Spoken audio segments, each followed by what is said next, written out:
Hello Internet, not so sweaty Hewlett here today because I took a little break. Lovely Maria was vacuuming, so it was a little noisy, so I went and got myself a nice cup of Java. Delicious. So not quite as sweaty as I would normally be today.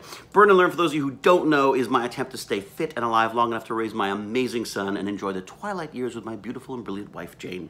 Exercise is boring, so I like to exercise and learn something at the same time, thus Burn and Learn. The Learn today, I resisted the temptation of news. I almost got sucked in because Jane was listening to the Daily about North Korea, and I was like, oh, what's that about? Then I was like, no, I must stop. And I dived into lynda.com, which is this fantastic subscription service that I've had for a million years. In fact, I bought Lynda's first book back in the early days of the web 1.0 or whatever they would call it, the new media days. I ran a company that did internet for film and television, basically. Back at a time when nobody knew what it was and nobody wanted it. So I didn't do so well. But I had a great time with my lovely sister Moira, who's just an amazing artist. And we could only find one book on the subject of graphics for web design. And it was by Lynda. It was her first book. And from there, she went to doing teaching classes and doing sort of web conferences and stuff. Of course, and as the internet took off, so did she.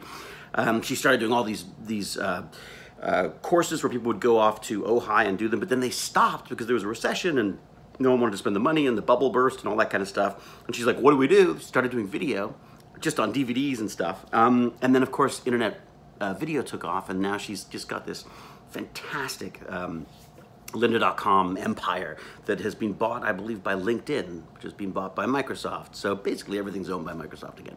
But just a great service. And I use it sort of as an entertainment service. I love to go on there, see what's new, and just watch tutorials for fun, because that's the kind of nerd I am. Actually, funny story, my lovely wife Jane was going through the accounts one month and was like, David, she calls me up and I think, oh my gosh, what have I done? What have I done? What have I bought? What have I bought? And she goes, what is this lynda.com? Very suspicious. She said, let's look that up, shall we? Thinking, she'd got me, subscribed to some naughty website. And of course she pulled it up and I swear she looked a little disappointed. She's like, it's tutorials? Anyways, I love this website, and it's always got something new to learn on it. And so what I've been doing today was I looked into Cinema 4D, the VFX workflow. So basically, how does what you're doing in Cinema 4D fit into the pipeline that leads to the visual effects that you see in films and in television? And it's amazing because you would think like, oh, well, you just get a VFX company and they do the VFX. Well, it's not like that. There are different companies and different artists are good at different aspects of effects. Some of them are better at compositing, putting things into shots. Some people are better at modeling. And it's something we definitely came across while we were doing our film. We just, you need a really good VFX coordinator to handle it. And as it turns out, we were convinced to save some money and not get one. And the reality is you really need to orchestrate this whole process because there's so many different people doing different things, and even just a couple of people working on it can become very, very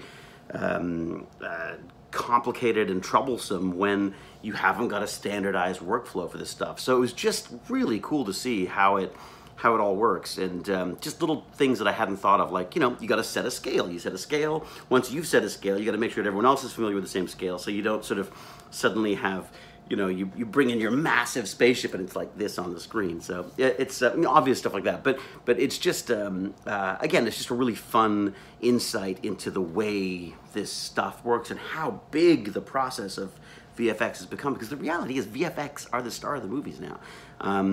Who do you have in your movie, and what are the effects? Basically, what it comes down to for most of the big Hollywood stuff now.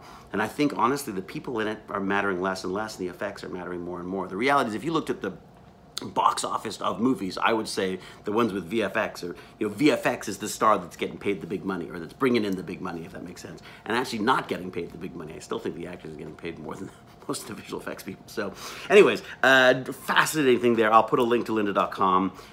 It's really fun to be seeing this stuff on a site created by someone who started out just like us, just tinkering around with little website stuff. So there you have it. There you be. Until we geek again, sweaty or not, here I come.